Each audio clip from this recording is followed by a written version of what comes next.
Hello बच्चों, चलिए प्रश्न को पढ़ते हैं। अभिक्रिया N2O4 गैस 2NO2 गैस के लिए 400 केल्विन तथा 500 केल्विन पर के यानी साम्य स्थिरांक का मान क्रमशः 50 तथा 1700 निम्नलिखित में से सही विकल्प कौन सा है? तो यह है साम्य अभिक्रिया। एबीसीडी 4 विकल्प दिए, सही विकल्प का पता करना है। चलिए प्रश्न की मुख्य अवधारणा पे बात करते हैं। मुख्य अवधारणा देखिए, एक होता है Q जिसका मतलब होता है अभिक्रिया गुणांक, अभिक्रिया गुणांक, और एक होता है के, ये होता है साम्य स्थिरांक।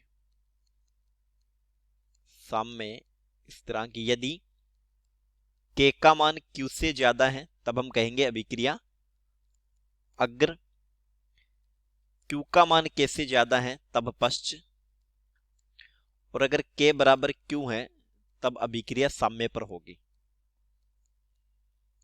अभिक्रिया साम्य पर होगी। अब हमें प्रश्न में दिया है N2O4 गैस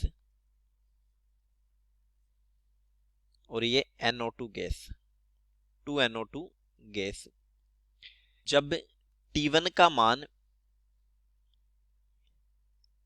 400 केल्विन है तब साम्य स्थिरांक के दे रखा है 50।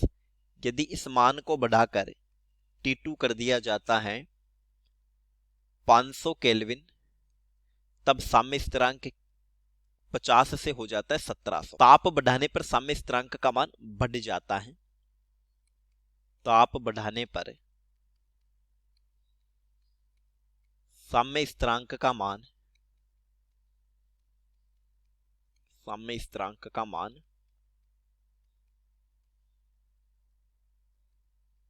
बढ़ा, अतः साम्य अग्र विस्थापित हुआ है।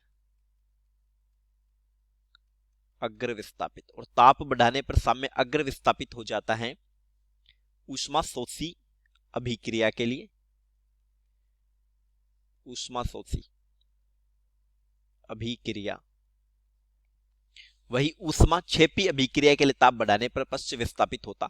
तो देखिए, यह अभिक्रिया ऊष्मा शोषी है, यह सत्य है, लेकिन ऊष्मा क्षेपी है, यह असत्य हो जाता है।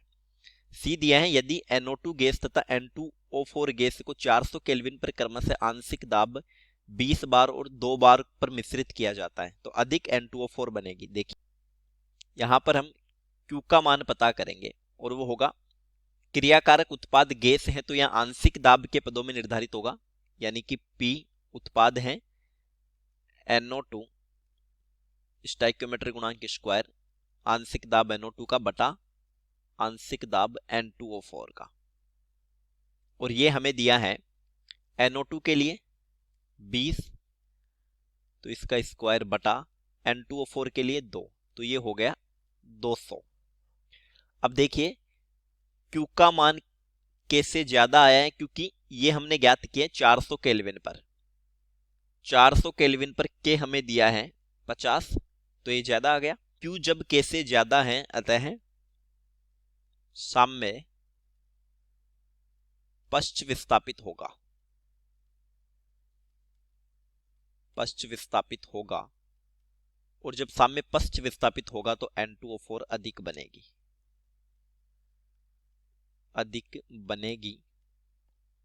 तो CB सत्य कथन है। अब इस रिएक्शन के दौरान हमने ये समझा, क्रियाकारक की मात्रा अधिक बन रही है, क्रियाकारक के मोल बढ़ रहे हैं प्रोडक्ट की तुलना में, तो फिर यहां पर अव्यवस्था का मापन होगा। अव्यवस्था का मापन, और जो अव्यवस्था का मापन है वही एंट्रोपी है, तो हम कह सकते हैं कि इसमें एंट्रोपी बढ़ेगी। तो ये भी सही है। तो देखिए, हमसे पूछा था कि सही विकल्प कौन सा है, तो सही विकल्प को टिक करते हैं। ए सही है, सी सही है और डी सही है, तो उत्तर हो गया A C D। चलिए, उम्मीद करता हूं प्रश्न समझ आया होगा। धन्यवाद।